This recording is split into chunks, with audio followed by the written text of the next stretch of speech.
اور جو یہ کہتے تھے کہ ہم سپر طاقت ہیں اور ہماری مرضی کے بغیر پتہ نہیں ہل سکتا، وہ باتیں ہو رہی تھیں. پھر سپر پاور کے تبدیل ہونے کی باتیں ہو رہی تھیں، پاور ٹرانزیکشن کی باتیں ہو رہی تھیں کرونا سے پہلے. پھر میرا جسم میری مرضی کی باتیں ہو رہی تھیں. پھر کشمیر کے اندر لاک ڈاؤن کر کے وہ فخر محسوس کر رہے تھے. اسی طرح سے ہم بھی یہ سمجھ رہے تھے کہ پتہ نہیں یہ جو چائنا ہمارے ساتھ آ گیا تو اب ہمیں بھی کوئی نہیں ہلا سکتا. ہماری بھی نظریں اللہ سے ہٹ کے تو چائنا کی طرف زیادہ ہو گئی. اور پوری دنیا کے اندر ہی کچھ ایسا سلسلہ چل رہا تھا کہ میں دیکھتا ہوں کہ اگر کرونا سے پہلے میں اگر جا کے تھوڑا سا اسٹڈی کرتا ہوں اور اس وقت کے حالات کو میں ذہن میں لاتا ہوں تو مجھے پتہ چلتا ہے کہ یہ بات ہو رہی تھی کہ جی اب تو ایسے ہم نے سائنس نے اتنی ترقی کر لی ہے کہ اب کوئی بندہ مرے گا نہیں. اب تو ہم مطلب انسان کے جو سیل ہیں ان کو ہم وہ تقویت دے دیں گے کہ انسان دوبارہ سے جوان ہو جائے گا. مطلب اس سطح پہ پہنچ چکے تھے. تو مجھے پھر وہ خیال آتا ہے کہ جب بھی قومیں اس حد تک ترقی کر جاتی ہیں تو پھر ایک جھٹکا ضرور آتا ہے کہ جس میں وہ رب العزت وہ ذات بتاتی ہے کہ نہیں تم ابھی بھی کچھ نہیں، میں ہوں، ابھی بھی میں ہوں. تو آپ کیا سمجھتے ہیں کہ یہ وہی جھٹکا ہے؟ اور اگر یہ وہی جھٹکا ہے تو اس کے بعد کیا ہم سمجھ پائیں گے اس جھٹکے کو؟ اور اس کے بعد کا جو ایک معاشرہ ہوگا، کرونا کے بعد کا جو ایک معاشرہ ہوگا، اس میں کیا انصاف کا بول بالا ہوگا؟ کیا اس میں ہم تول پورا کریں گے؟ کیا اس میں ہم کسی کا حق نہیں ماریں گے؟ کیا کوئی ایسا انوائرمنٹ بننے جا رہا ہے؟ دیکھیں آپ نے جس طرف اشارہ کیا، اب آپ دیکھیں رمضان المبارک میں روزہ ہمیں یہ بات بتاتا ہے کہ بھوک کی اہمیت کیا ہے. بے شک. سارا سارا دن بھوکے رہ کے بغیر کسی ایسی پابندی کے جس کا کسی کو نظر نہیں آتا. کوئی ہر بندہ یہ سمجھتا ہے اللہ دیکھ رہا ہے میں اندر تو کھا لوں گا، بے شک لیکن وہ نہیں کھاتا. نہیں کھاتا. شام کو جس وقت وہ افطاری کرتا ہے تو اس کا اس وقت کیا ذہن ہوتا ہے، کیا سوچ ہوتی ہے، سارے دن کی بھوک کے بعد وہ کھانے کا مزہ کیا ہوتا ہے. بے شک. یہ اور اسی کے ساتھ جس طرف آپ نے کشمیر کی طرف اشارہ کیا، اتنے دن سے وہ لوگ کتنے دن ہو گئے ان کو اندر قید کیے ہوئے، کرفیو لگا ہوا ہے، باہر نہیں نکل سکتے. کیسے کس طرح وہ کھانا کیسے کھاتے ہوں گے، کیسے وہ میڈیسن کیسے لیتے ہوں گے، کہیں سے وہ پڑھنے کے لیے نہیں جا سکتے، کسی کو ملنے کے لیے نہیں جا سکتے. وہ سب کچھ ان پہ ہو رہا تھا اور دنیا کے کان پہ اور پوری دنیا خاموش تھی. سارے خاموش تھے. ان کے کان پہ جوں تک نہیں رہیں گی کہ یہ بھی کچھ ہے. آج وہ جو کہتے تھے جن کی طرف پہلے آ گیا کہ سپر پاور، اچھا ہمیں کوئی دیکھ نہیں سکتا، ہمیں کوئی ہماری طرف اشارہ نہیں کر سکتا، آج کہاں پر ہیں وہ؟ آج تو چائنا کا صدر بھی اچھا جا کے مسجد میں مسلمانوں کے ساتھ بیٹھ کے دعا مانگتا ہے. بے بس ہو گیا. وہ سمجھتے ہیں نا، بے بس ہو گئے. لیکن اس نے بتایا کہ ایک ذات ایسی ہے جو سب سے بڑی ہے اور سپر پاور اسی کو کہتے ہیں. بالکل ٹھیک بات. یہ سپر پاور کہاں گئی ہیں؟ اس وقت سب سے زیادہ اموات تو امریکہ میں ہو رہی ہیں، جی ہاں، جس کا معاشرہ بڑا بلند معاشرہ ہے. سب سے زیادہ اموات تو برطانیہ میں ہو رہی ہیں، اٹلی میں ہو رہی ہیں. یہ کون سے ممالک ہیں؟ یہ تو ہمارے پاس تو ہے ہی کچھ نہیں. ابھی مطلب ہے کہ ہمارے وزیر اعظم نے بتایا کہ جی وہاں پہ 200 ارب ادھر انہوں نے پیکج دے دیا جی، اس نے 2000 ارب کا پیکج دے دیا جی، اور ہم تو ہم نے 8 ارب ڈالر 2000 ارب ڈالر دیے اور 8 ارب میں بھی. لیکن ابھی مجھے سمجھ نہیں آ رہی کہ جس وقت یہ بات سننے کو آتی ہے کہ اس میں سے بھی کچھ لوگ ایسے ہیں کہ جو وہ ایک مائنر سی رقم ہے وہ بھی نہیں دے رہے. اسی پہ میں آ رہا تھا. میرا سوال بیسیکلی یہی تھا کہ جب یہ سارا کچھ علم میں ہے اور یہ پتہ ہے، اس سے پہلے بھی ظاہری بات ہے کہ اموات تو موت تو برحق جی وہ تو آتی ہے، کلو نفس ذائقۃ الموت تو آنا ہی ہے. جی ایسی کیا بات ہوگی کہ کرونا سے اب کوئی موت لازمی ہوگی؟ نہیں، کرونا سے بھی لوگ بچ رہے ہیں، روزانہ بچ بھی رہے ہیں. جی ہاں، بچ بھی رہے ہیں، اور جو موت ہے اس نے تو آنا ہے. تو یہ تو pہلے بھی ہمارا یقین ہے کہ موت نے آنا ہے. اب یہ موت منڈلاتی جب نظر آ رہی ہے تو ہمیں لگ رہا ہے کہ پتہ نہیں کوئی بحران آ گیا ہے. نو ڈاؤٹ کہ اس میں ایک دوسرے سے ٹرانسفر ہو رہی ہے، موت ٹرانسفر ہو رہی ہے. اس دور میں بھی کہ جب یہ ساری چیزیں ہمیں پہلے ظاہراً نظر اس طرح سے شاید نہیں آ رہی تھی، یا ہمارے سوچنے کا انداز شاید وہ نہیں تھا، اب تو نظر آ رہا ہے. اس کے باوجود اگر کوئی ملاوٹ کرتا ہے، اس کے باوجود اگر کسی کا حق اس تک نہیں پہنچتا ہے، تو پھر اس کے لیے کیا سزا ہے؟ میں یہ سمجھتا ہوں کہ پھر اسے اللہ کے پکڑ سے کوئی نہیں بچا سکتا. ہم کیسے لوگ ہیں. لیکن اس کے ساتھ ساتھ میں ان لوگوں کو بھی دیکھ رہا ہوں کہ ایک بالکل مسکین آدمی ہے، اس کے پاس ایک وقت کا کھانا شاید ہوگا، 2 وقت کا کھانا ہوگا، لیکن وہ کہتا ہے کہ ایک وقت کا کھانا میں اپنے ہمسائے کے ساتھ شریک کر دوں. وہ ان لوگوں کو بھی نظر انداز نہیں کیا جا سکتا کہ جن لوگوں نے اس وقت 2-2 ہزار 4-4 ہزار آدمیوں کو 5-5 ہزار لوگ گھروں کو راشن پہنچایا ہے، بغیر کسی کو بتائے ہوئے، بغیر کسی کو اس کی تصویر اتارے ہوئے. یہ بھی تو بڑا ظلم ہے نا.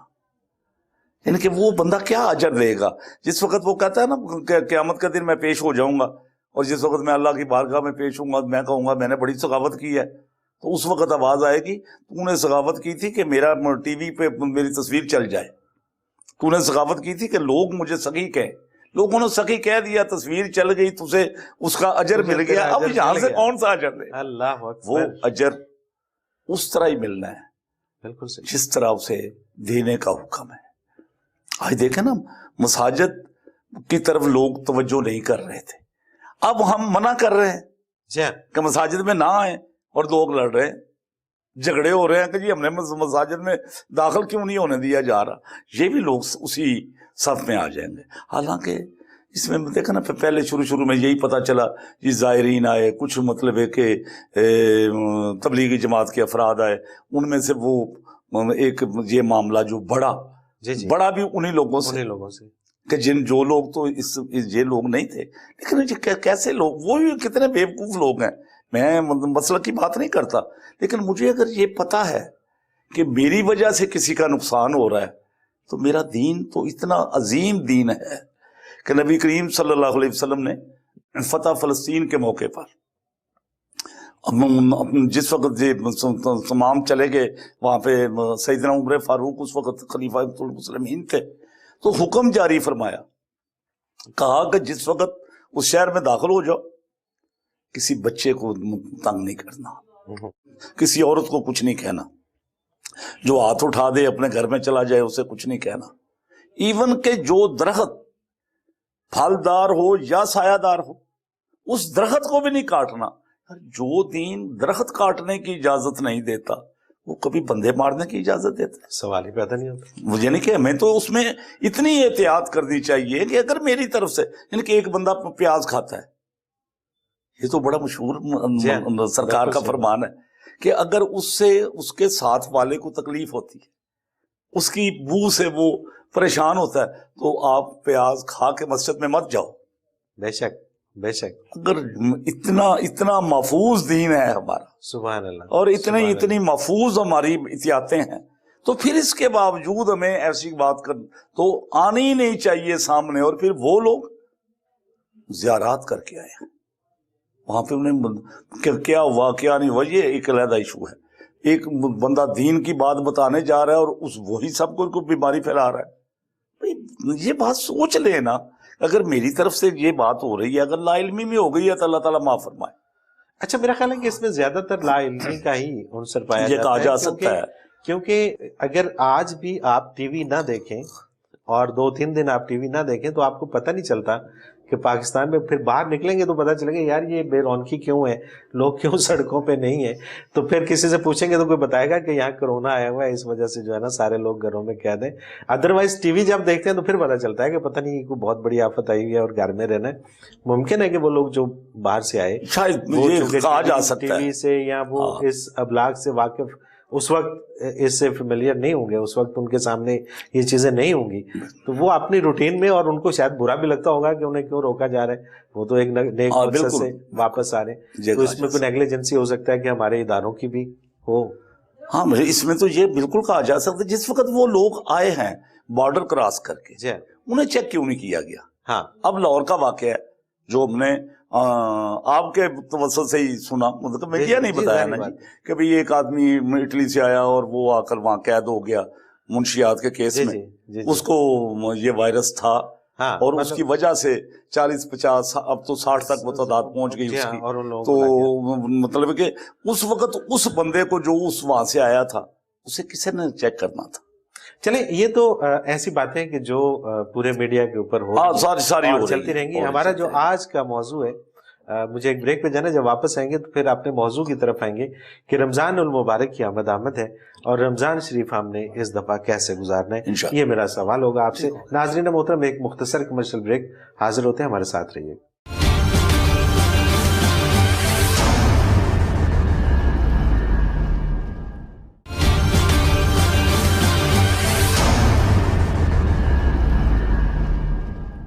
ویلکم بیک ناظرین محترم، آپ دیکھ رہے ہیں روبرو اور میرے ساتھ موجود ہیں سید محمد عثمان نوری صاحب۔ نوری صاحب، وقفے پہ جانے سے پہلے ایک سوال میں نے چھوڑا تھا، اور جو آج کا ہمارا موضوع بھی ہے کہ چونکہ رمضان شریف کی آمد ہے، اور ظاہر ہے کہ یہ وہ مہینہ ہوتا ہے کہ جس مہینے کا ایک ماحول ہی الگ ہوتا ہے، مطلب اس کے اندر عبادات کا وہ سلسلہ چلتا ہے، مساجد ہمیں بھری بھری نظر آتی ہیں، اور ہر شخص جو ہے وہ اس کے احترام میں اپنی لائف کو چینج کر کے چل پھر رہا ہوتا ہے، نظر آتا ہے۔ اب بدقسمتی سے کرونا کا ایک بحران ہمارے ساتھ ہے۔ اس بحران میں ہمیں اس رمضان شریف میں اپنی ایکٹیویٹیز کو کس طرح سے رکھنا ہوگا، کس طرح سے ہم زیادہ سے زیادہ عبادات بھی کر سکتے ہیں، اور کس طرح سے ہم اس کی احتیاطی تدابیر کو بھی ملحوظ خاطر رکھ سکتے ہیں۔ آپ نے بجا فرمایا جی کہ جو شخص سارا سال بھی کبھی مسجد کی طرف نہیں گیا، وہ بھی چاہتا ہے کہ رمضان کے مہینے میں بھی اللہ کی بارگاہ میں سجدہ ریز ہو کر جو رحمتوں کا جو ایک مطلب ہے کہ سمندر آیا ہوا ہے اس میں سے کچھ نہ کچھ حصہ لے لوں۔ تو اس کے ساتھ ساتھ جہاں پر عبادات کا حکم ہے تو اس میں ہمیں یہ بھی دیکھنا ہوگا کہ جو کچھ ہم کر رہے ہیں، جو کچھ ہو رہا ہے، جو کچھ چل رہا ہے، اس میں ہم کس طرح اس پہ قابو پا سکیں گے۔ ٹھیک ہے نا، ہمارے جو دانشور ہیں، جو ہمارے اس میں پروفیسر حضرات ہیں، ڈاکٹر حضرات ہیں، جو صحت سے متعلقہ لوگ ہیں، وہ اب بتا رہے ہیں کہ آپ قریب نہ جائیں۔ تو میں نے جیسے پہلے گزارش کی تھی کہ جس وقت ہمارا دین یہ کہتا ہے کہ آپ پیاز کھا لیں اگر کسی کو تکلیف ہو رہی ہے، بالکل ٹھیک، تو آپ مسجد میں نہ جائیں۔ تو آپ اسی بات کو سامنے رکھ لیں۔ میں یہ نہیں کہہ سکتا کہ مسجد میں نہ جائیں۔ میں نے یہ ابھی پچھلے دنوں میٹنگ ہوئی تھا بین المسلمین کی، تو ہم نے وہاں پہ گزارش کی کہ 5 کی پابندی کی بجائے آپ مسجد کا سائز دیکھیں۔ ٹھیک ہے، یعنی کہ جس قدر وسیع مسجد ہے اس میں مسجد انتظامیہ اور وہ لوگ جو ہیں وہ اس میں پورا تعاون کریں۔ ٹھیک ہے، بھئی کھلے بیٹھ جائیں، بالکل ٹھیک ہے، اس میں نہ فاصلہ رکھیں، نہ ایک دوسرے کے ساتھ زیادہ ملیں، آپ جس طرح ملتے ہیں، لیکن یہ بات صرف مساجد پہ لاگو کر رہے ہیں، اس طرح نہیں ہوتا۔ یعنی کہ آپ نے داتا دربار کو بند کر دیا ہے تو باہر سڑک کے اوپر جو سینکڑوں لوگ کھڑے ہیں ان کو تو آپ بند نہیں کر سکے۔ یعنی کہ ہمیں یہ اویئرنیس دینی ہے۔ ٹھیک ہے، میڈیا بخوبی دے سکتا ہے، جی بالکل بالکل، اور جس طرح آپ بتا سکتے ہیں وہ بہتر طریقہ ہے، لیکن وہ طریقہ بتانا ہے کہ جس سے ہم اپنی عبادات بھی کر سکیں اور اس میں ہم مطلب کہ جو ہماری احتیاطیں ہیں وہ بھی بروئے کار لا سکیں۔ مساجد میں جانے کے لیے اگر ایک آدمی کو بتایا جائے کہ آپ وہاں بیٹھیں گے، وہاں بیٹھیں گے، وہاں بیٹھیں گے، یہ 2-4 دن کی بات ہوگی، اس کے بعد تو مطلب کہ بندے خود پہنچ جاتے ہیں، پتہ ہے ہمیں۔ اچھا، جانا ضروری ہے مسجد میں؟ اگر مسجد کے بغیر بھی، اچھا میرے ذہن میں تھا، میں مطلب جاتا ہوں رمضان کے مہینے میں، میرا ہوتا ہے کہ مدینہ منورہ میں گزارتا ہوں، اس سے پہلے تو یہی ہے جو معاملہ ہوگا، لیکن وہاں پہ یہ ایک عام ہے لوگوں میں یہ ایک بات کہ یہ لوگ سنتے نہیں پڑھتے، ہم بھی سمجھتے تھے، ٹھیک ہے، نہ کسی نے پوچھنا ہے، اپنی طور پہ ہی فیصلہ کر رہے ہیں، خود فیصلہ کر۔ میں نے ان سے بات کی، انہوں نے کہا آپ کو سرکار کے فرمان کا نہیں پتا، آپ کو ان کے طریقے کا نہیں پتا۔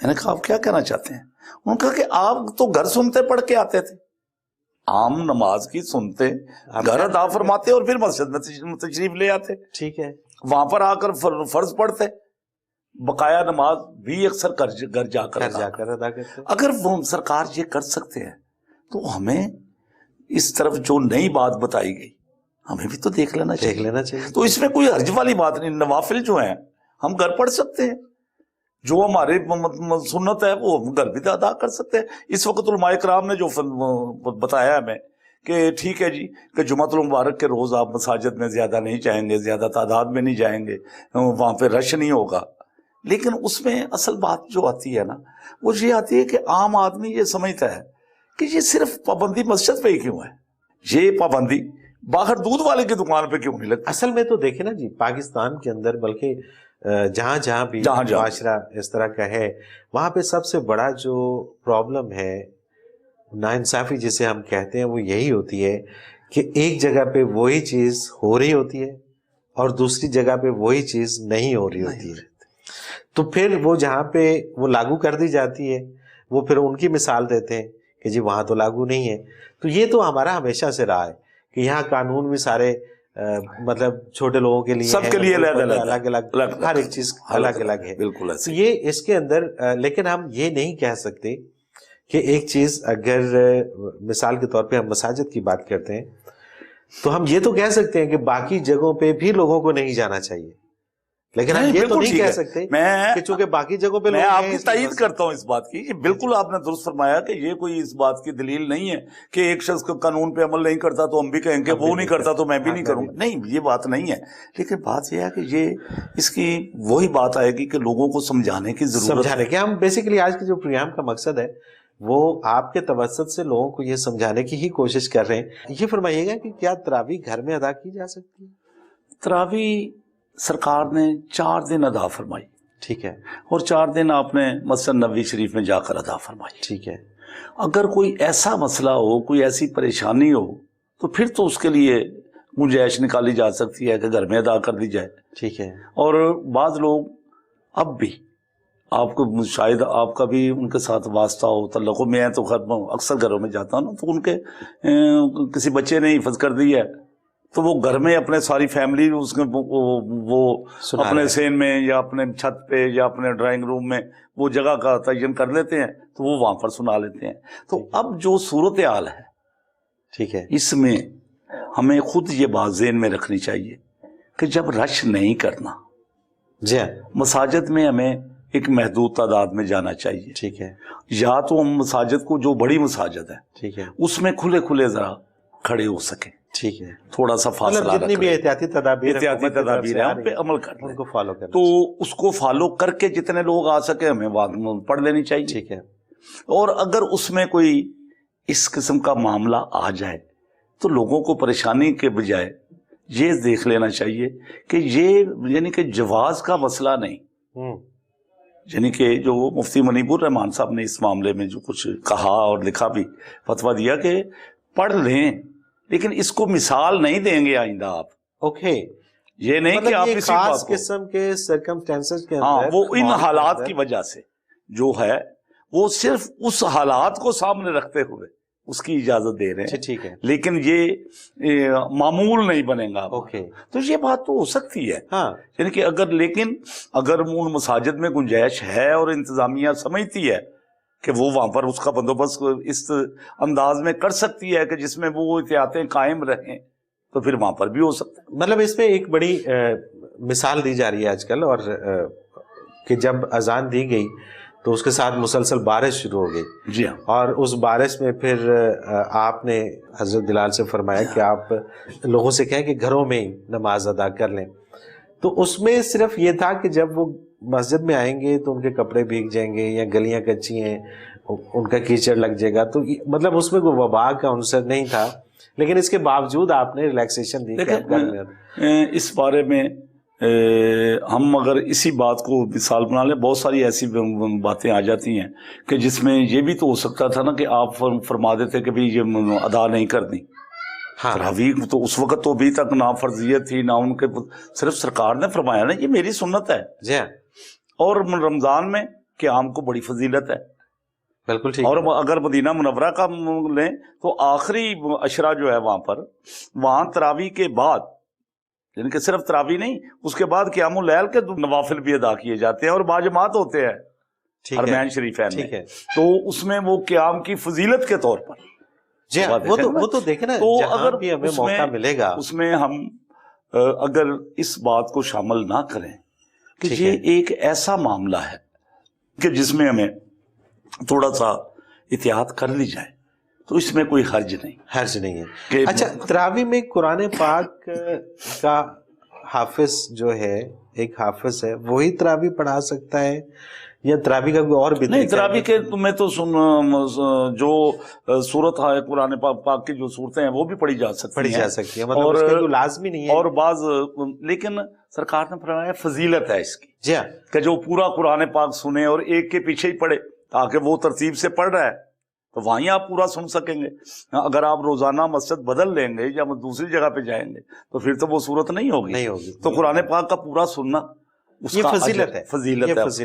تو اس میں لیکن جو مساجد ہیں چھوٹے گاؤں میں جو مساجد ہیں ان میں سارے حفاظ نہیں ہوتے، تو وہاں پہ بغیر حفاظ کے بھی پڑھا جاتا ہے اور گھر کے اندر اگر یہ پڑھنا چاہیں اور وہ پڑھ وہ تو عورتیں تو گھر پر پڑھیں گی. ٹھیک ہے، اس میں پہلے بھی گھر پر پڑھتی ہیں.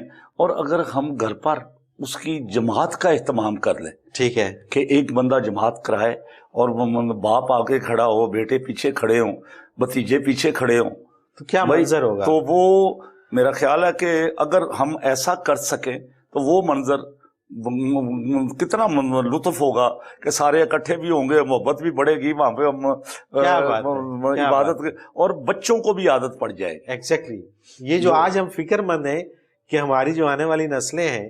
اچھا، یہ ایک چیز میں اس میں شامل کرنا چاہوں گا، یہ بہت زیادہ فکر، اور ہر پڑھے لکھے بندے کو یہ فکر تھی کہ جس قدر سرایت ہو گیا ہے انٹرنیٹ ہماری زندگیوں کے اندر، اور بچوں کی پہنچ میں جس قدر یہ آ گیا ہے، اور اس کے اندر جو واحیات اور جو چیزیں اس کے اندر ہیں، تو خوفزدہ ہو جاتے تھے لوگ کہ یار یہ ہم ان بچوں کو کس طرح سے دین کے راستے پر لے کے آئیں، کس طرح سے ہم ان کی تربیت ایسی کریں کہ یہ مسلمان ہی رہیں، مطلب یہ بے راہروی کا شکار نہ ہو، یہ ان کی طرف سے ہمیں دین کی طرف ان کی توجہ رہے. یہ ایک خوبصورت موقع نہیں اللہ نے دے دیا، اس گو کے بحران اپنی جگہ موجود ہے. وہ تو دیکھیں، کسی بات کو بھی آپ کسی جانب بھی لے جا سکتے ہیں اگر اس موقع کا فائدہ اٹھاتے ہوئے ایک بندہ 2 روپے کی چیز 10 روپے کی بیچ رہا ہے، 6 روپے کی بیچ رہا ہے، 10 روپے کی چیز جو ہے 30 روپے کی بیچ رہا ہے، تو وہ بھی تو ہے نا جو وہ کہتا ہے کہ میں نے اس کا پیسہ ہی نہیں لینا، میں نام نہیں لیتا.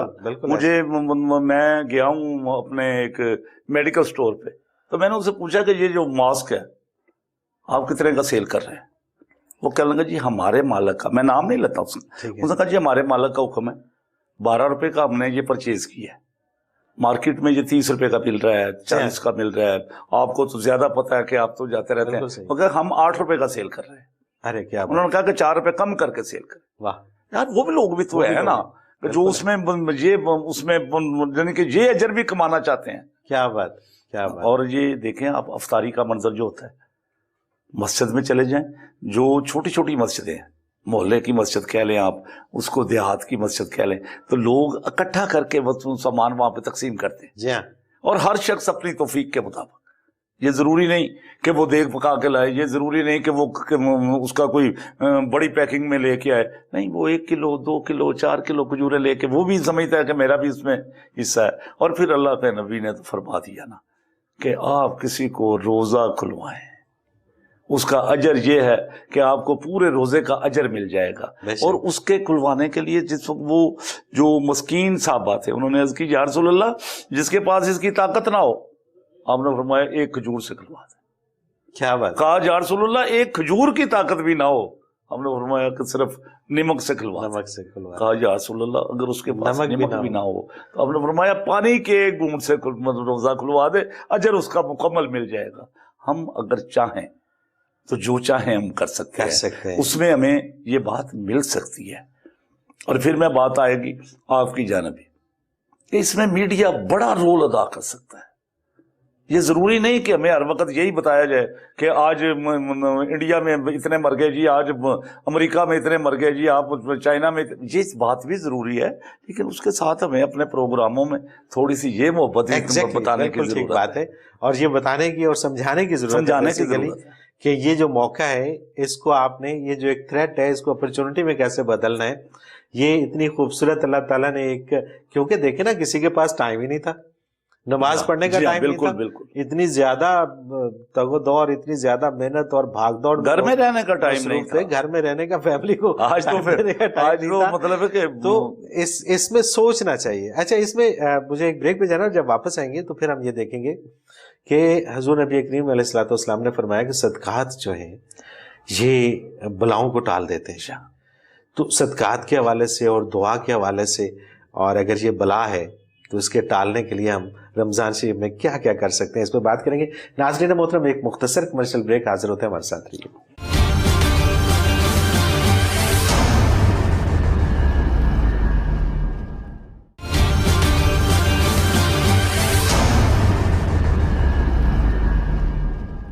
ویلکم بیک ناظرین محترم، آپ دیکھ رہے ہیں روبرو، اور آج کا ہمارا موضوع کہ رمضان المبارک کی آمد ہے، اور ہم رمضان المبارک کو کس طرح سے بہتر انداز میں گزار کے تو ہم زیادہ سے زیادہ اللہ تعالیٰ کی رحمت کو سمیٹ سکتے ہیں. ہمارے ساتھ موجود ہیں سید محمد عثمان نوری صاحب. سید محمد عثمان نوری صاحب، بریک پہ جانے سے پہلے میں نے ایک سوال چھوڑا تھا کہ صدقات، ظاہر ہے کہ حضور نبی کریم علیہ الصلوۃ والسلام کا فرمان ہے کہ صدقات جو ہے یہ بلاؤں کو ٹال دیتا ہے. تو یہ بھی تو ایک بلا، آپ نے فرمایا کہ یہ ایک بلا ہے، آسمانی آفت ہے.